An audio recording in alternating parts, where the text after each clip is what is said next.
Donc, dans la vidéo d'aujourd'hui, on va parler de la résilience et j'accueille Marie-Ève qui est finissante au doctorat en psychologie communautaire de l'Université du Québec à Montréal. Et honnêtement, c'était vraiment une excellente discussion et une très belle rencontre. Marie-Ève, c'est une étudiante et une femme qui a eu un parcours difficile et semé d'embûches, comme vous allez le voir dans la vidéo. Et je veux déjà lui dire merci à Marie-Ève parce qu'elle partage son parcours avec une vulnérabilité, une transparence et honnêtement un positivisme qui fait vraiment du bien et qui est rafraîchissant. Donc, un gros merci encore une fois, Marie-Ève, puis j'espère que vous allez apprécier la vidéo.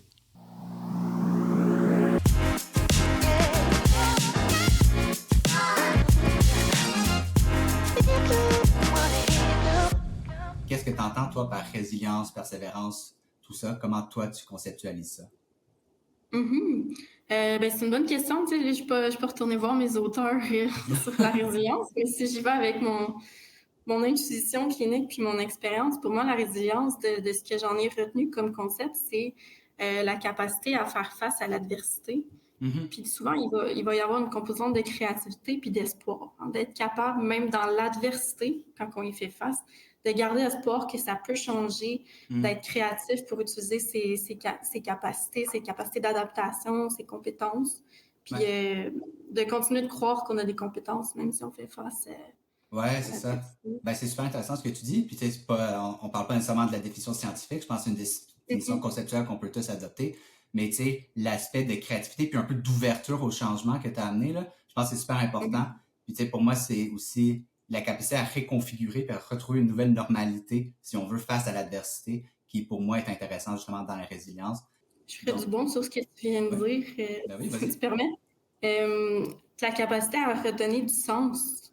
Hein, Mhm. c'est un peu ce que tu dis, rebondir, retrouver des repères, c'est d'être Mhm. créatif, créer du sens d'une autre manière, Ouais, finalement. vraiment. Ben oui, c'est ça. Puis, tu sais, de mon côté, tu sais, tout ce qu'on vient de parler, ça, c'est super important dans le doctorat en psychologie parce que, tu sais, on en vit tous de l'adversité. C'est un parcours qui est long, difficile, tu sais. Puis non seulement y rentrer et accéder au doctorat, mais même par après, je veux dire, c'est pas de tout repos non plus. C'est un parcours qui est très, très long, puis ça nous épuise, puis tout. Donc, justement, j'aimerais un peu en apprendre sur ton parcours, puis ce que toi, tu as peut-être vécu par rapport à l'adversité ou Mhm. C'est un peu pourquoi je t'avais contacté, tu sais, pour Ouais. participer au podcast, là, de partager un peu comment on peut avoir un parcours semé d'embûches puis y faire face. Donc, oui, moi, ça n'a pas été un parcours facile. Je dirais, je suis rentrée au doctorat en 2015. J'ai vécu une rupture amoureuse la même année. J'ai dû déménager aussi. Il s'est Mm. passé beaucoup de choses dans la première année. Puis, on dit souvent, la première année au doctorat, c'est là que tout joue. Puis, Ouais. Il y a un moment d'adaptation aussi, ouais. oui, c'est ça, on se Ouais. demande si on va être capable et tout. J'ai fini cette année-là, je pleurais tellement il s'était passé plein de choses, puis j'étais plus sûre de ce qui allait se passer. Puis finalement, bon, il s'est passé plein de choses. Et par après, j'ai quand même continué, j'ai persévéré, on va dire. Mhm. J'ai rencontré, quelques années plus tard, qui expliquait beaucoup de mes difficultés. J'ai eu un diagnostic de narcolepsie de type 2. Mm. Donc, un trouble du sommeil rare qui fait en Mm. sorte que c'était difficile dans les cours juste de rester attentif, hein, Ouf. de participer à un cours, là, puis d'arriver après 1 heure de cours, puis de cogner des clous. T'as l'air Ouais. de la personne qui a veillé la veille, puis c'est pas le cas. J'ai eu des professeurs qui étaient quand même assez sympathiques, même s'ils savaient pas qu'est-ce que c'était. Ils disaient, OK, je sens qu'il y a une atmosphère qui descend, on va faire des petits jumping jacks pendant la pause pour Ah comme ouais. restimuler les groupes. Ouais. Mais oui, ça peut être gênant. Puis, tu sais, ça aurait pu être un obstacle, honnêtement, Mm. cette fatigue-là qui s'accumulait. Ben oui, ben oui. Déjà que le doctorat, c'est fatigant en soi, Mhm. là. Ben En oui. une Ouais. physiologique. Puis étonnamment, tu sais, bon, j'ai fait un parcours on va dire, du combattant. Là. J'ai essayé différentes médications. J'ai passé par différents obstacles aussi que la médication m'a amené des effets secondaires. Puis à travers tout ça, moi, ce qui m'a vraiment aidé, c'est de connaître les ressources. OK. Je connaissais l'AGPSI pour y avoir été membre sur l'exécutif pendant un certain temps. Je connaissais le CSCH, donc j'avais une idée un peu du Mhm. fonctionnement. Ouais. Et là, tu parles des ressources beaucoup à l'UQAM, là, c'est ça? Ouais, Ouais, c'est ouais. ça. Exact. OK. Ben, à part, tu sais, c'est sûr que les ressources médicales, ça l'a aidé aussi, là, de toute Mhm. façon. Il y a Ouais. un suivi à ce niveau-là, mais pour les études, c'était vraiment les ressources à l'UQAM. Puis Mhm. quand qu'on a une condition médicale comme ça, on a accès au service. À l'époque, ça s'appelait le SACEH. Maintenant, ça s'appelle le BIRE, Bureau de l'inclusion et de la diversité. Mhm. Donc, eux, ça a été vraiment une belle découverte là, de pouvoir accéder avec le mentorat, Mhm. un conseiller aussi qui trouve un peu comment aménager ton, comment je pourrais dire, ton parcours, mais pas tant parce que c'est plus tes conditions, mettons, les examens, Ouais. les travaux, les conditions d'enseignement, tu sais, te permettre de Mhm. pouvoir faire une pause dans le cours, sortir, Ouais. ne serait-ce qu'enregistrer si le professeur est d'accord aussi. Mhm. OK. Des aménagements comme ça. Là. Ouais, c'est ça. Donc, c'est un peu ces ressources-là qui t'ont aidé à surmonter cette épreuve-là au Mhm. début de ton doctorat. Puis, qu'est-ce que tu vivais, toi, mettons, psychologiquement ou socialement, tu sais, à ce moment-là? Est-ce que c'était difficile aussi? Ben, socialement, ça allait bien. Pour vrai, ça, j'ai été vraiment chanceuse. Je pense que c'est un facteur, là, tu sais. On se dit, ah, on fait des études en psycho, on passe beaucoup de temps, on veut travailler sur notre thèse qui est comme notre Mhm. boulet qui nous Mhm. suit. Puis on Ouais. oublie les collègues autour. Mais moi, Ouais. puis mes collègues autour, j'entretenais ces relations-là. Fait que ça me Mhm. faisait un beau filet de sécurité autour de moi, tu sais. Ouais. OK. Tellement que quand ça allait moins bien, ils pouvaient dire ah, je pense qu'il y a quelque chose qui va pas. Puis ils pouvaient même appeler mon chum ou tu sais, Ouais. reaching, Donc, c'est ça. reaching Ouais. out, là, prendre contact. Là. Ouais. Donc, tu sais, je peux même pas commencer à m'imaginer un peu, tu sais, ce que tu as vécu, tu sais, à ce moment-là. Je pense que c'est assez euh, difficile on peut pas se reconnaître nécessairement si on l'a pas vécu. Mais tu sais, tout avoir accès à ces ressources-là puis avoir accès à un filet social, je pense que ça peut vraiment venir nous aider, là, comme tu dis dans ton parcours. Il y a quelqu'un justement que j'écoute beaucoup en podcast, puis lui, il parle du chapitre un peu de la solitude quand on essaie d'arriver à nos buts puis à nos objectifs. Puis pour moi, ça, je fais un grand parallèle avec le docteur en psycho. Souvent, on est amené à vouloir s'isoler des autres ou parce qu'on est trop plongé dans nos projets, trop plongé dans nos problématiques, mais tu sais, s'ouvrir puis garder contact avec ces ressources-là, déjà, tu sais, ça nous donne un soutien, mais des fois, on n'y pense pas. Donc, est-ce que toi, tu avais hésité justement à accéder à ces ressources-là au départ ou est-ce que tu y es allé directement?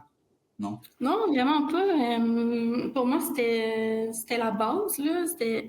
C'était juste un réflexe OK. quand ça va moins bien d'aller chercher de l'aide, d'aller se Mhm. renseigner, de s'outiller, de mobiliser un peu son réseau aussi, là, Ouais. sans abuser non plus. Il y a toujours la peur Ouais, c'est ça. Ouais. de déranger, mais d'informer, tu sais, de savoir qu'est-ce qui se passe. Puis OK. ça a aidé beaucoup. Tu sais, d'ailleurs, moi, dans mes remerciements, tu sais, j'ai fini mon essai cette année. Ça fait quand même, je sais plus combien d'années ça fait que je suis là, mais j'achève mon Ouais, ouais. parcours Ouais. pour finir l'histoire. Mais dans mes remerciements, je l'écrivais aussi. On pense souvent que notre document de travail, que ce soit l'essai ou la thèse, on l'écrit tout seul, mais c'est pas vrai.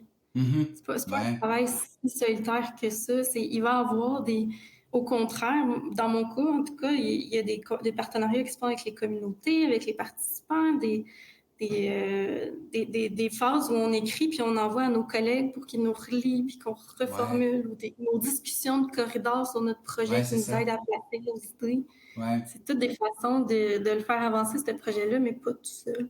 Ouais, ouais, ben c'est ça, c'était vraiment un super bon point aussi, puis ça rentre un peu avec ce que je disais par rapport à garder ton réseau actif puis ouvert, puis tu sais, pas avoir peur de demander de l'aide quand on a besoin, ou tu sais, de demander à Puis, je sais pas ton expérience, mais pour moi, les gens, généralement au doctorat ou même avant, quand tu leur demandes de l'aide, ils sont très willing, puis ça leur fait plaisir, puis ils sont vraiment là pour toi, donc, tu sais, c'est vraiment Ben pas d'avoir oui. peur de demander de l'aide.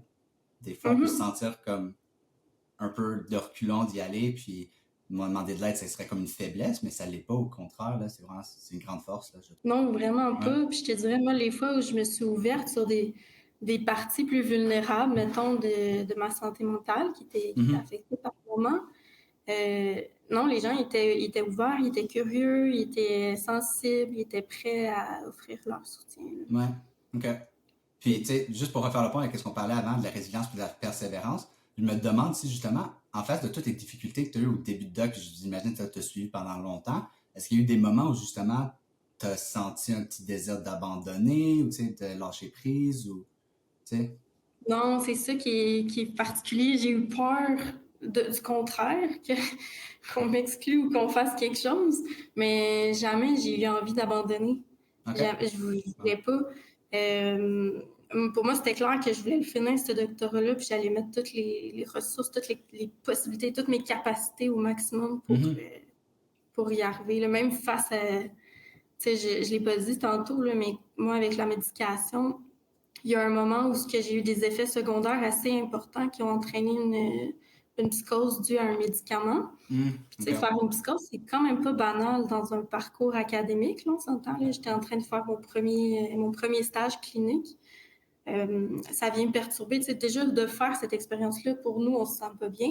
Puis, tout l'entourage autour de nous est un peu en mode panique. Ils sont tous un peu alertés, savent pas trop quoi faire, comment nous aider et tout. Donc, j'ai eu très peur pendant cette période-là qu'il se passe de quoi avec mes études, que ça marche plus après, mais je voulais continuer. Tu sais, je pense que j'étais à l'hôpital puis j'essayais d'écrire encore. Oh mon Dieu, ou de noter des choses que je pourrais avoir dans mon projet, tu sais. Mais pour moi, c'était clair. Fait, puis étonnamment, je m'en suis bien sortie parce que j'ai été hospitalisée 3 semaines. Un mois plus tard, quand je suis sortie, la pandémie a commencé, puis j'ai pu aller gagner de l'expérience clinique sur le marché du travail un mois plus tard. J'étais déjà fonctionnelle. Là. Mais tu sais, au niveau de la concentration, par exemple, je ne vais pas lire plus qu'un article par jour. Mon rythme de travail n'est pas pareil. Ça ralentissait le rythme. Puis ça a été un peu comme une pause forcée pour moi Ça nous prend des pauses dans ce marathon-là. Hein, on fait un parcours de doctorat, on a l'impression que ça aille vite, qu'on écrit tout super vite. Puis non, au contraire, à partir de ce moment-là, j'ai commencé à prendre un peu plus de temps, j'avais pas le choix. Puis de voir que ça pouvait avancer pareil. De lire un article par jour, écrire un petit peu, mais ça continue d'avancer. On appelle ça, c'est mon rythme de tortue. Là. Mais la tortue, on sera à la ligne d'arrivée un jour. Là. Mais déjà, tu sais, honnêtement, je pense que tu as vécu beaucoup d'enjeux et c'est tout à ton honneur, honnêtement, d'avoir persévéré et d'avoir continué. Fait qu'honnêtement, félicitations. Tu sais, je pense que c'est un parcours que pas plusieurs étudiants vivent nécessairement, mais ça peut en aider beaucoup. Puis, tu sais, tu as dit quelque chose de super intéressant, le rythme de la tortue puis le marathon. Puis, c'est quelque chose duquel je parle souvent. C'est pas un sprint, on n'est pas supposé d'arriver à destination le plus rapidement possible. Il faut prendre le temps que ça prend. Et si on a la passion pour y arriver, d'après moi, on est plus prêt à le mettre ce temps-là, à donner les efforts nécessaires, puis à surmonter tous les enjeux qu'on va vivre. Donc, tu sais, t'en as parlé un peu au début, comme de quoi tu voulais absolument le doctorat, puis je pense que c'est ça un peu, peut-être, je veux t'entendre, mais est-ce que cette passion-là, justement, c'est ça qui t'a permis d'être persévérante? Oui, c'est une bonne question. Je me suis tout le temps posé, tu sais, je suis quelqu'un de persévérant par nature, là. Je commence quelque chose, je le finis. Mais ça vient d'où? Puis qu'est-ce qui me motive? Tu sais, comme tu dis, est-ce que c'est une passion pour le domaine? Est-ce que c'est... j'aurais pu choisir d'autres programmes d'études qui m'auraient autant passionné. Je pense que j'aurais fait la même chose, mais je pense que oui, ça prend une passion. Ça prend un bon intérêt au minimum pour le domaine qu'on choisit. Oui, c'est ça. Donc, tu l'as dit un peu, tu n'es pas certain d'où cette passion, persévérance-là vient, mais disons que tu étais à te parler à quelqu'un qui dit, my God, j'ai de la misère à persévérer ou qui est dans une situation similaire que toi, mettons, quel conseil pourrais-tu lui donner, exemple, pour justement continuer? Pour persévérer, dans le fond, s'il veut continuer. Mais je pense, comme tu dis, la première chose, c'est de voir, tu as-tu vraiment envie? Qu'est-ce que tu veux faire de ce programme-là? À quoi tu veux que ça te mène? Puis un coup que c'est clair pour toi les raisons qui t'amènent là, ben OK, là, tu vas trouver une façon d'ajuster ton rythme pour autant prendre soin de toi, puis continuer, puis trouver un équilibre. Moi, chercher cet équilibre-là pour que ça soit fonctionnel. Ouais, je suis vraiment super d'accord. Puis je ne sais pas si justement, es-tu familière avec les travaux d'Angela Duckworth sur le grit? Non. Angela Duckworth, non? C'est une chercheuse, en fait, qui a popularisé un terme un peu qui s'appelle grit en anglais. J'ai pas la traduction en français, mais elle a fait beaucoup de recherches un peu sur la persévérance. Mais elle, son idée, c'est la persévérance liée avec la passion. C'est ce qu'il appelle le terme grit, si on veut. Donc, c'est vraiment, ça serait ce phénomène-là qui expliquerait pourquoi certaines personnes sont capables, justement, de travailler plus et de vraiment persévérer sur les objectifs à long terme. Et dans les études qu'elle a menées, justement, autant chez des étudiants, chez des sportifs, chez des vétérans, exemple, militaires, cette capacité-là, justement, d'être persévérant, ça expliquerait plus le succès, si on veut, que d'autres facteurs inhérents à la personne, comme l'intelligence ou leur personnalité, par exemple. Donc, je pense justement de lier cette passion-là à de la persévérance. Là, c'est vraiment ça qui nous mène plus loin. Là. C'est un peu comme... Moi, je suis plus familière avec les documents sur la persévérance. Là. Ils vont parler dans les facteurs qui l'entretient, la motivation. Fait Exact. motivation, passion, ça... Oui, c'est ça, des exact. deux. Puis, tu sais, même quand je me replonge dans mon baccalauréat, exemple, tu sais, je veux dire, à des plus faibles niveaux, je veux dire, je veux pas, je pense qu'on vit tous certains enjeux au baccalauréat, qu'il faut concilier travail-études, qu'il faut, je sais pas, on a une famille à laquelle s'occuper, peu importe. Mais même là, je veux dire, j'étais très clair sur ma raison de pourquoi je voulais aller au doctorat et tout ça, ça m'a vraiment permis de mettre les efforts fois 1000 parce que, sincèrement, j'avais une bonne raison, je savais exactement pourquoi j'y allais. Et puis, même face à de l'adversité, je me disais, bon, ben, j'ai dû faire des sacrifices, j'ai dû sacrifier sur ma vie sociale, sur d'autres choses. Donc, je pense justement, ouais, cette passion-là, ça m'a rejoint. Toi, au baccalauréat, ça ressemblait à quoi? Est-ce que c'était autant des embûches ou c'était... Je pense que, écoute, je n'ai investi du temps, j'ai l'impression que j'ai fait comme plus d'efforts au baccalauréat, mais c'est pas vrai. Mais c'était juste condensé, on va dire. Ouais. Mais moi, la première session, ça a été une catastrophe. J'arrivais des arts plastiques. J'avais aucune technique d'étude. Je me suis ramassée avec des B et des C dans mon chose. Puis là, je faisais le calcul pour les cotes pour rentrer au doctorat. Puis j'y arriverais pas si je ne change pas quelque chose. Puis il va falloir que je bûche pour essayer d'avoir des A+, puis des A partout là, pour faire équilibrer cette moyenne-là. Ce que j'ai réussi à faire, mais qui m'a demandé de consacrer beaucoup de temps à réviser, à étudier, à remanier mes notes. J'ai effectivement, dans cette période-là, mis un peu plus mon réseau social sur pause.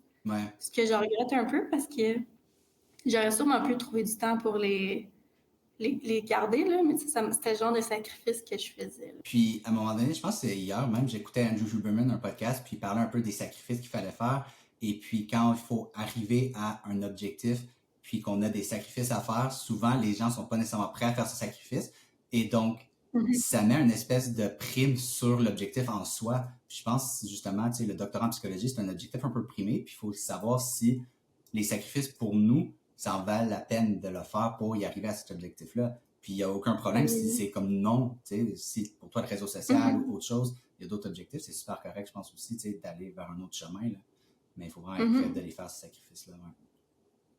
Oui, mais il faut que ça vale la peine, comme tu dis, hein, que ça soit... Moi, une façon que j'ai trouvée qui m'a aidée en fin de parcours au bac en psychologie, c'est de... Oui, c'est-à-dire, OK, je mets beaucoup d'efforts sur des notes, mais en même temps, on ne sait pas ce qui va arriver, on ne sait pas si on va être accepté, si on va rentrer. Fait que toutes les cours à option du bac, je les prenais en travail social. Je me disais, c'est sûr que si ça marche pas au doc en psycho, moi je veux travailler en relation d'aide, mais je peux rentrer à la maîtrise en travail social ou au bac en travail social puis faire créditer mes cours. Donc pour toi, dans le fond, le plan B, c'était une bonne chose au final, c'est quelque chose que tu visais pour. Oui, parce que ça rejoignait mes intérêts, mes valeurs. Mais moi là-dessus, honnêtement, j'aimerais t'entendre aussi parce que je suis super perplexe avec cette idée du plan B parce qu'il y a une partie de moi qui le conseille aux autres comme oui, prenez un plan B parce que tu sais, c'est tellement difficile, on ne sait jamais, il faut que vous puissiez vous rebondir sur autre chose. Mais d'un autre côté, on entend souvent dire avoir un plan B, ça distrait du plan A, donc on est peut-être moins willing de mettre les efforts nécessaires à la bonne place ou peu importe parce qu'on se dit de toute manière, il y a d'autres possibilités. Donc j'aimerais t'entendre en fait sur ce que tu penses par rapport à ça. Mais c'est intéressant comment tu vois ça, parce que pour moi, le plan B, il est rassurant. Il n'est pas distrayant, c'est comme... Parce que c'est sûr qu'il y a le niveau d'investissement qu'on met dedans, mais si ça cohabite avec ton projet A, tu es en train de te faire une voie de sortie qui répond...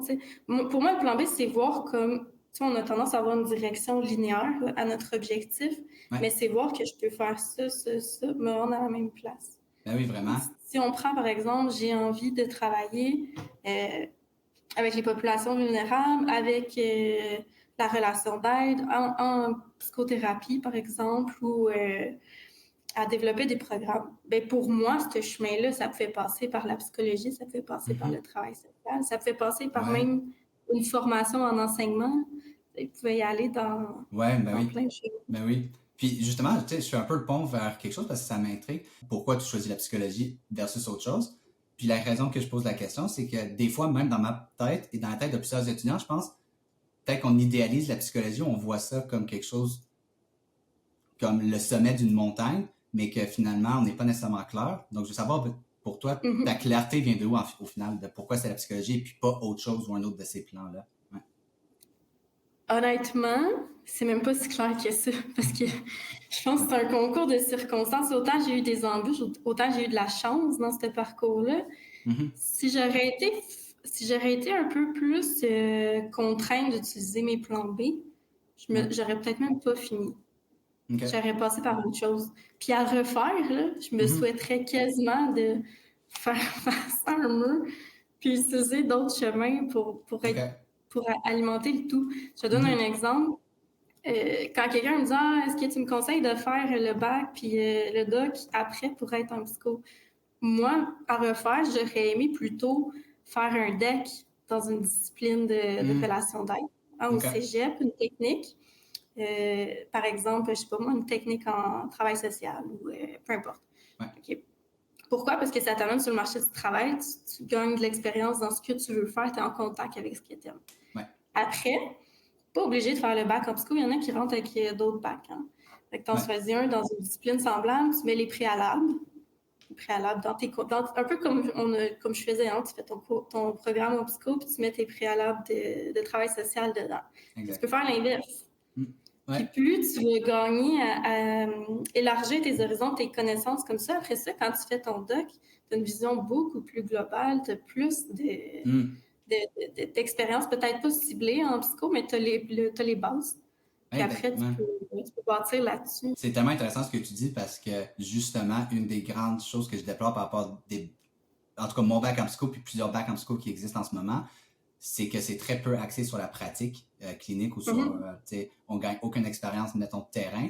Donc, on arrive au doc, puis semblablement, on est très peu préparé justement à avoir des clients ou à avoir cette interaction-là, sauf si on est allé la chercher nous-mêmes, ce qui n'est pas le cas pour plusieurs étudiants. Puis, exemple, Mhm. dans mon cas à l'UQAM, la façon que le doctorat est structuré, tu peux prendre tes stages cliniques très loin dans ton parcours. Donc là, je suis rendu à ma 3e année de doc et j'ai très peu d'expérience clinique, par exemple, parce que justement, tu sais, le bac, il n'y en avait pas. Mes Mhm. expériences cliniques sont un peu plus liées, tu sais, à la recherche, tout ça, puis ça va. Mais, tu sais, ce que tu viens de dire, de prendre un chemin qui va t'aider à développer ça et t'aider à avoir accédé à la psycho, c'est quand même super intéressant. Là, puis je pense que plusieurs étudiants, ils pensent pas nécessairement. Ben c'est ça, c'est l'idée. Hein, c'est là, je te dis, moi, c'est ma vision que tu peux passer comme ça pour te rendre Ouais, à ton objectif. Là. ouais, ouais. Fait que de voir, est-ce que ce que je suis en train de poursuivre, ça me mène encore à l'objectif que je veux. Mhm. Ouais. Puis à un certain moment, tu sais, des fois, on commence un trajet, puis on se dit, OK, j'aurais pu faire ça, puis revirer pas faire tout Oui, ça, c'est mais là, ça. je suis dedans. Je vais le continuer, je vais me rendre à la même place. Exact. C'est juste plus rough, mettons. Ouais, ouais. Mais donc, malgré ça, est-ce que tu dirais aujourd'hui, tu sais, tu as vécu les enjeux que tu as eus, aujourd'hui, tu es pas mal à Mhm. la fin de ton doctorat, tu dis, est-ce que tu as des regrets par rapport à comment tu as vécu le parcours? Tu sais, est-ce que tu es satisfaite avec ton parcours globalement? Qu'est-ce que tu dirais par rapport à ça? C'est sûr qu'on, tu sais, après coup, on se dit, ah, j'aurais aimé ça faire ça pour m'aider, puis tout ça. Mais en même temps, je pense que je suis quand même satisfaite de ce que j'ai fait comme parcours. Mhm. Ça m'a amené plein de belles expériences, plein de belles opportunités aussi Ouais, de travail, dans différents projets. Puis ça, ben, je les échangerais pas, ces ouais, expériences-là. ouais, je comprends. Je pense qu'il était à la bonne place, là. Ouais. Ouais. Tu sais, pour moi aussi, mettons, j'en ai quelques regrets. Disons, je me dis tout le temps, ben, ah, j'aurais pu faire ça plus vite, j'aurais pu ne pas prendre une année sabbatique, Mhm. là, ou ah, j'aurais dû me brancher plus rapidement. Mais au final, toutes ces expériences-là m'ont aidé à devenir la personne que je suis aujourd'hui. Et c'est peut-être ça, justement, qui m'a permis de rentrer au doctorat en psycho. Si j'avais pas vécu le parcours de la façon que je l'ai vécu, probablement que je serais pas où est-ce que je suis aujourd'hui. Donc, pour moi, c'est un Exact. peu ouais. Mhm. Tu sais, je ferais du pouce là-dessus. Là. On a tout le temps l'impression, des fois, que, je sais pas moi, tu prends une année sabbatique pour travailler ou tu travailles moins de mois pour faire de quoi en recherche ou sur n'importe quel autre projet connexe à la psycho. Hmm. Là, les étudiants, ils disent, non, mais là, je perds une année de salaire comme psychologue. Ouais, ouais, Je ouais, pense ça, ouais. chez mes collègues qui ont gradué, puis ça, là, je perds une année de salaire parce que les corrections sont pas finies, puis je travaille à côté. Mais c'est vrai si quelqu'un veut s'en aller juste au privé. Mais au Mhm. public, calcul des échelons de salarial, l'expérience en recherche, l'expérience de travail à côté, tout ce qui est clinique, là, peu importe Ouais, c'est quoi, ça compte dans les échelons. Mhm. Fait qu'autrement dit, quand on débute, mettons qu'on travaille au public, ben nos échelons considèrent ces années d'expérience-là. Fait Ouais. notre salaire est déjà plus élevé Je aussi. pense pas que la psychologie, tout le monde a besoin de gagner de l'argent pour vivre, là, mais je pense pas que la psychologie, c'est le domaine nécessairement où tu t'embarques dedans vraiment pour faire de l'argent ou parce que c'est une de tes grandes priorités. Donc, en tout cas, de ma part, j'encourage les gens à focuser plus sur le développement professionnel, de finir le parcours, puis d'y aller selon leur bon sens, puis selon leur rythme, comme tu disais tantôt, c'est pas Ouais. tordu. Puis l'argent, il y a toute la carrière pour en faire de l'argent, puis on sera pas malheureux pour autant. Donc, je pense que c'est plus important justement de garder cet équilibre, de finir le parcours à un rythme qui nous permet de bien le terminer, puis après, le reste viendra. Ouais. Donc, Puis tu sais, moi, j'ajouterais un rythme qui permet de le soutenir aussi financièrement. Ben, c'est quand même beaucoup d'engagement financier comme parcours, là. ben Tu sais, les oui, premières années, ça va bien. Moi, en plus, ouais. quand je suis rentrée, il n'y avait pas les bourses pour les premières années, mais maintenant, il y a ça. Mhm. Les programmes de prêts et bourses, par exemple, après un certain temps, ça prend fin. Donc, Ouais. si on peut avoir un rythme qui nous permet de subvenir à nos besoins puis aussi Mhm. faire nos études, là, c'est Exact. c'est plus sain, là. Ça Ben enlève un oui. stress. Ben oui, vraiment. Tu sais, de mon côté, mon bac, exemple, je suis revenu d'un domaine plus artistique au départ, puis j'ai changé pour la psycho après, suite à plusieurs enjeux personnels, puis de santé mentale, etc. Et Oui. puis, tu sais, pour des besoins financiers, justement, j'avais besoin de travailler beaucoup pendant mon bac. Et donc, mon bac, je pense que je l'ai fait en 5 ans au final, parce qu'il y avait une demi-année de sabbatique, etc. Tout ça pour me permettre de subvenir à mes besoins. Puis finalement, je suis rentré au doctorat, puis encore là, je travaille vraiment beaucoup plus, je pense, que la majorité des étudiants pour subvenir à mes besoins. Puis c'est des sacrifices que j'ai pas le choix de faire. Mais je dirais pas que je suis heureux de les faire, honnêtement. Là, ça me fait pas plaisir. Mais je pense qu'il y a un côté d'acceptation aussi, de dire, ben, t'as cet objectif-là, puis j'y vais à fond. Puis c'est ça. Puis, Ouais. puis ça fait du sens pour toi, hein, Oui, de, honnêtement, de, de les faire, ouais. oui, ben, honnêtement, j'y trouve sens. T'sais, après, tu peux dire, ben, je me mens moi-même. Il y a probablement cette composante-là psychologique, il y a une espèce de dissonance, donc tu y trouves sens via ça. Mais non, je pense que oui, j'y prends à la limite plaisir. J'ai tout le temps été quelqu'un qui aime ça me développer professionnellement, qui aime ça travailler. Donc, c'est pas nécessairement un grand fardeau. Mais exemple, c'est sûr, là, j'ai début trentaine, 32 ans. Je suis pas proche de m'acheter une maison, j'ai pas un salaire de psychologue encore. Je fais encore des travaux à temps partiel. J'ai un bon travail à l'université et tout. Euh, mais mettons, au niveau de ma carrière, je ne sais pas où est-ce que j'aurais aimé être rendu. Quand j'avais 20 ans, je me disais pas que je serais rendu ici aujourd'hui. Pas du tout. Là. Il y a un très grand écart. Ouais. Mais je pense pour mener à cet objectif-là, je pense que c'est un peu le gage d'une certaine façon de résilience aussi, parce que ça aurait été plus facile pour moi sûrement d'abandonner, puis d'aller vers un autre domaine, puis de commencer sur le marché du travail. Mais je pense que pas le choix, là, justement, de continuer, puis de te dire, ben, tu veux ça, puis voilà. Ouais. C'est un des chemins pour s'y rendre. Puis c'est un peu comme je disais tantôt, tu sais, d'un coup qu'on est dedans, des fois c'est peut-être plus chaotique comme chemin, puis on aurait envie de rouler sur une asphalte plane, mais on continue parce qu'on sait qu'on va se rendre un petit peu plus vite ou un petit peu mieux. Puis, tu sais, ça me mène sur un peu une prochaine question que j'avais pour toi, c'est, penses-tu justement qu'on peut développer sa capacité à devenir plus résilient? Tu sais, ceux qui auraient plus tendance à vouloir abandonner vite, qu'est-ce qu'ils peuvent faire, mettons, pour justement développer cette capacité? Ben, moi, je pense que ça revient beaucoup à la notion de sens. Tu sais, on est prêt à tolérer beaucoup. Tu sais, je pense par exemple à la douleur ou à la souffrance. Je pense qu'on est prêt à tolérer beaucoup de Ouais. choses désagréables quand ça fait du sens pour nous. Ouais. Fait que dans la créativité, dans la résilience, il y a de vraiment comme première étape de faire du sens de ses objectifs puis de son Ouais. expérience. Ouais, je comprends. Ouais. Et puis les autres clés, je ne saurais pas dire c'est quoi, tu sais, mais cette capacité-là à tolérer un peu d'inconfort Mhm. Mhm. pour aller vers quelque chose de plus sensé, un bien-être plus Ouais. à long terme, plus, Ouais. la différence entre démonique et hédonique, là. Ouais, ben oui. Ouais. Oui. Puis je Ouais. fais du pouce là-dessus. Au-delà, pour moi, tu sais, le sens, c'est super important d'avoir une vision claire de l'objectif qu'on souhaite atteindre. Mais c'est aussi, je pense, d'être capable de bien rebondir face à l'échec, puis d'accepter d'intégrer ça, puis d'arrêter de voir justement l'échec ou les embûches comme gage du fait que tu n'es pas capable de réussir, mais de les voir comme une opportunité d'apprendre puis de développer davantage à travers ces échecs-là. L'étudiant qui n'est pas accepté, exemple, la première fois au doc en psycho, ben, il va peut-être se dire, ah, ben, ça sert à rien, c'est pas pour moi, je n'y arriverai pas.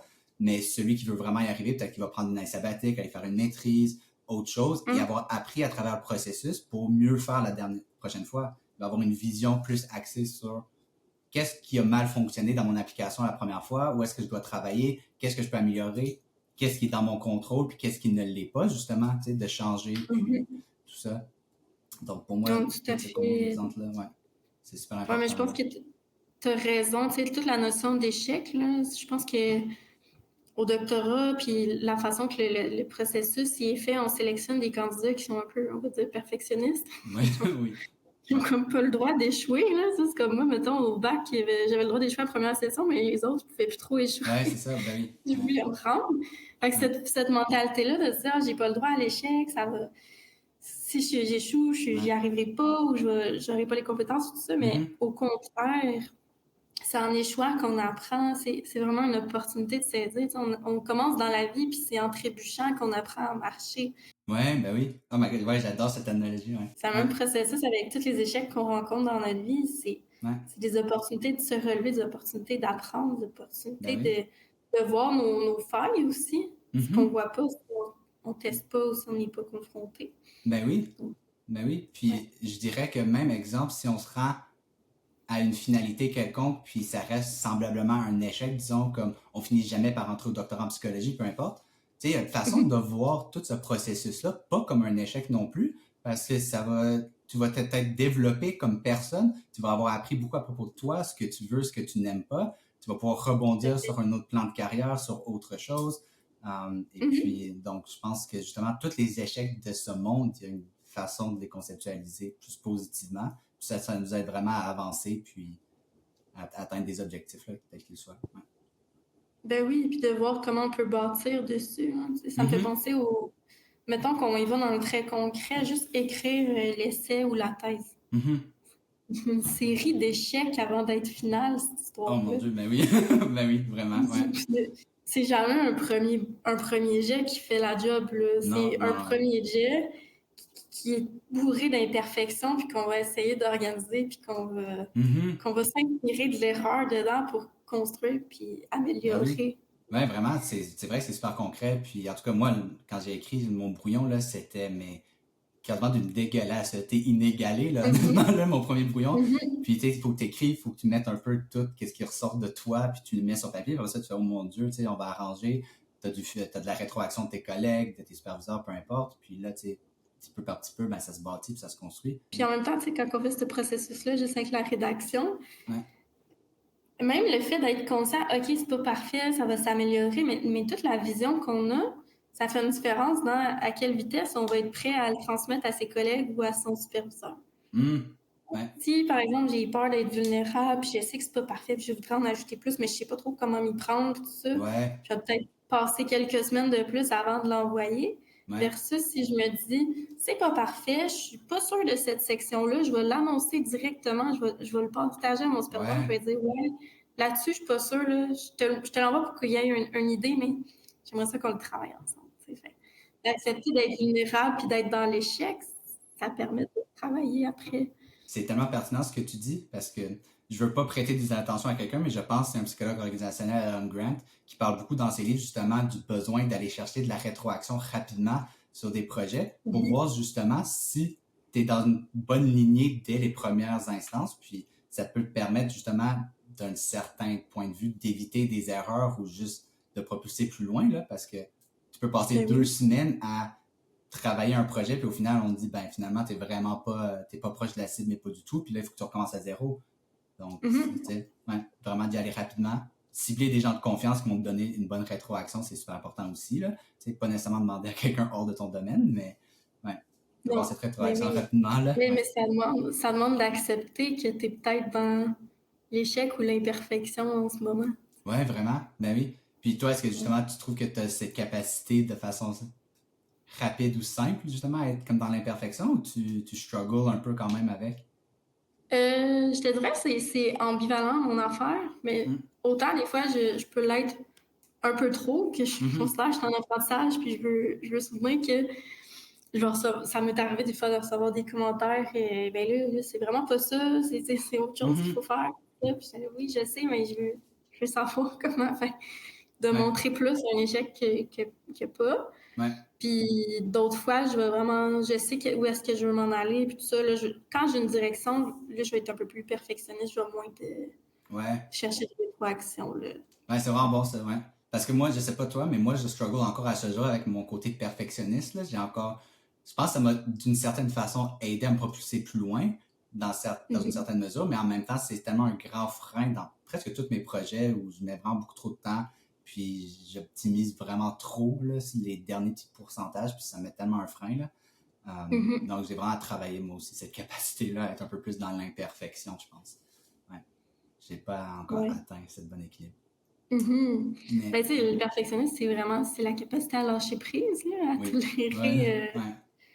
tolérer que ça sera imparfait. Fait que c'est d'arriver à un stade où on se trouve satisfait Mhm.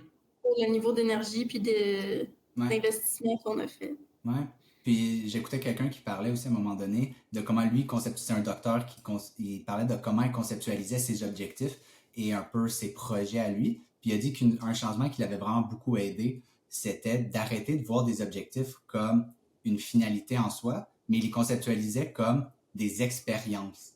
Donc il y allait, il disait, ben je vais tenter de faire quelque chose, puis il va se réajuster au fur et à mesure, il va arriver à un résultat, puis il va dire, ah, ça n'a pas donné ce que je pensais, puis il va reconceptualiser, puis il va dire, ben, qu'est-ce que je peux changer pour essayer d'améliorer? Donc, pour lui, il a dit, ça lui a enlevé une pression énorme là, de performance et tout ça. Ouais. Ben Donc, oui. juste de voir que tout ce que tu fais, comme moi, le podcast en ce moment, je ne sais pas trop non plus qu'est-ce que ça va donner nécessairement. Tu sais, je m'essaie. Peut-être éventuellement, je vais me rendre compte, my God, j'ai ça faire des podcasts, puis je suis vraiment pas faite pour ça. Je ne sais pas. Mais Ben malgré oui. ça, c'est quand même un apprentissage qui reste intéressant, même si mon podcast il a échoué en tant que tel, tu comprends? Donc, la façon de le conceptualiser comme une expérience, je pense que c'est quand même le fun. Là. Ben, c'est intéressant de le conceptualiser comme une expérience parce que on dirait que ça ouvre à plus de flexibilité, à plus de souplesse. Ouais. Ça enlève encore une fois la ligne directe vers l'objectif. Là. Ouais. Ça permet justement le chemin un peu chaotique. Oui, c'est ça. Puis moi, ça me rappelle mes premières années au doctorat. J'allais tout le temps voir le monitorat pour dire, OK, là, mettons qu'on prend le plan du parcours. Comment je pourrais organiser mes prochaines années pour être sûre de rentrer dans le temps qui me reste du doc? Ouais. Puis je me faisais dire, mais t'as pas besoin de voir aussi loin. Juste faire ton année, puis tu vas voir. Même si tu le décides, ça va changer. Ouais. Hein, ça restera pas ce que tu as planifié, tes 5-6 années, que ça laisse faire comme ça. Ça risque de bouger, puis tu vas t'adapter, puis tu vas trouver ton chemin pareil. Là. Donc, tu sais, ça me mène peut-être à la dernière petite question que j'aurais pour toi. Si tu avais des astuces à donner à des étudiants qui souhaitent aller au doc, qui ont certaines problématiques, ça serait quoi, mettons, ton astuce numéro 1 à donner? Des étudiants qui ont une problématique, mettons? Ben, non, peu importe l'étudiant, soit qui vivent des problématiques dans leur vie, ou soit qui est juste n'importe quel étudiant qui souhaite accéder au doc, qui souhaite devenir psychologue, si tu avais quelque chose à leur dire pour leur aider à travers le long parcours sinueux. On dirait que mon premier conseil, c'est de garder un réseau autour d'eux. Ouais. Okay. Dans le fond, ce que ça veut dire pour moi de garder un réseau autour de ça, parce que pour moi, les relations sociales sont importantes, ça veut dire de ne pas s'oublier. C'est de rester toi-même dans ce processus-là, puis d'accorder du temps aux choses qui sont encore importantes pour toi aussi. Ben oui, oui. Pour pas t'oublier à accorder des choses qui sont importantes à un objectif ou à... Ouais. J'adore vraiment ce que tu viens de dire, puis ça me fait penser au fait que récemment, tu sais, moi-même, j'ai un peu oublié de vivre pendant le parcours, surtout au bac, puis c'est un peu un sacrifice que j'avais à faire, je crois. Mais je pense que c'est tellement facile de le faire pendant trop longtemps et plus longtemps. Et un objectif ne vaut rien si justement tu perds toute la vie que tu as autour de toi, puis tu perds un peu le sens de quitter, puis un peu tes relations sociales et tout. Puis tout ça, ça vaut de l'or. Donc il faut pas oublier de vivre là, à travers le processus. Puis je pense que c'est ça qui va te mener à Rome là, plus qu'autre chose. Oui, ben je pense que le rythme tortue le permet plus. Ah oui, vraiment. Ouais. De s'aménager de l'espace pour soi, pour que ta petite tortue elle avance un peu plus vite après parce qu'elle est bien régénérée. Là. Ouais. Puis peut-être une question que j'aurais pour toi, puis tu peux te sentir à l'aise, mais avec ton rythme tortue puis tout ça, est-ce que tu trouves ça difficile justement peut-être, ou est-ce que tu es rendu dans ta vie, dans ta situation d'être étudiante encore, ou est-ce que pour toi tu le vis bien? Non, écoute, moi je suis surprise parce que pensais faire comme tout le monde puis avoir un essai qui se termine après mes internats, mais c'est le contraire. Mhm. Je me l'ai remis en août. Ouais. Puis mon internat final se termine en mai. Donc, je pense que c'est un rythme qui a bien fonctionné pour Ouais. avoir un cheminement plus doux dans le parcours aussi, où c'est moins rushant, moins précipité. Mhm. Puis là, c'est sûr que vient l'impatience de dire j'ai hâte de finir mon internat, je pourrais déjà être sur le marché du travail. Ouais.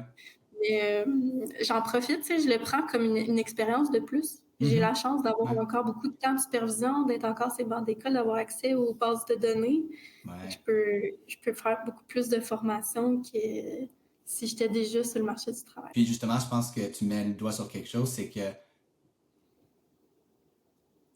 t'aimes le parcours en soi, je veux dire, t'aimes ça être étudiante d'une certaine mesure, tu trouves le bonheur là-dedans. Puis ça, je pense que c'est justement aussi très important, pour toi, question on parlait résilience, persévérance. C'est pas seulement d'avoir le sens à l'objectif, mais c'est aussi d'aimer ça, être sur le parcours lui-même. Tu trouver des avantages Oui, aussi, exact, c'est ça. Ouais, donc je pense oui. que c'est ça. La joie du parcours, c'est pas juste la destination qui compte, mais c'est aussi to enjoy the process, comme on dit en anglais. Là. Puis vraiment d'aimer ça. Ouais. Je pense que ça fait une belle note de fin. Je vais te laisser la parole à la fin si tu veux ajouter quelque chose, en fait. Mais... Ben, moi, je terminerais, oui, enjoy the process, mais c'est l'aménager aussi. Hein? C'est comme Ouais. on fait. OK, on veut que ce soit le fun, mais ce sera pas tout le temps le fun. Quand ce l'est pas, est-ce que je peux m'adoucir le processus? Est-ce que je peux faire des Ouais. petits changements pour adapter le rythme ou Ouais, rendre le exact, tout ouais. un peu plus facile à traverser? Ben Là? oui, c'est le personnaliser parce que le cheminement, il n'y en a pas un typique, là, malgré que les gens essaient de dire voici un cheminement type, ça n'existe pas là, pour aucune personne, je crois, à qui j'ai parlé. J'ai parlé à plusieurs étudiants. Tout le monde le vit différemment. Il y en a pour qui c'est extrêmement facile, il y en a d'autres pour qui c'est difficile. Puis les situations de vie de chacun, c'est très différent. Donc, comme tu dis, il faut se l'aménager, y aller à notre propre rythme, puis le reste, il faut essayer d'oublier le reste là, de ce qui se passe autour. Puis arrêter de se comparer aussi d'un parcours à l'autre. On peut avoir tendance de vouloir entrer en compétition l'un avec l'autre, comme dire, oh, moi je l'ai fini en 5 ans, moi je l'ai fini en 4, lui il est rendu là, ma collègue est déjà finie, pas moi, mais au final. Ouais. Ça sert à rien, là. Ça dépend juste c'est quoi l'expérience que tu vas aller chercher, puis Exact. comment tu Exact. veux te rendre, tu sais. Ouais. Ouais. C'était une très belle note de fin, fait que merci beaucoup. Ouais. Ben, Merci. merci à toi pour l'occasion aussi, l'opportunité. C'est Ben non, de super rien. apprécié. Honnêtement, je trouve que j'étais assez riche, puis j'espère que les gens qui vont avoir écouté vont en retenir quelque chose, puis ils vont voir que justement les parcours, c'est pas une ligne droite, puis on peut y arriver malgré toutes les embûches qui se mettent, puis si on garde la passion, puis sans sur l'objectif, puis on y trouve plaisir, comme tu dis, puis on aménage, ça devrait bien aller, je pense.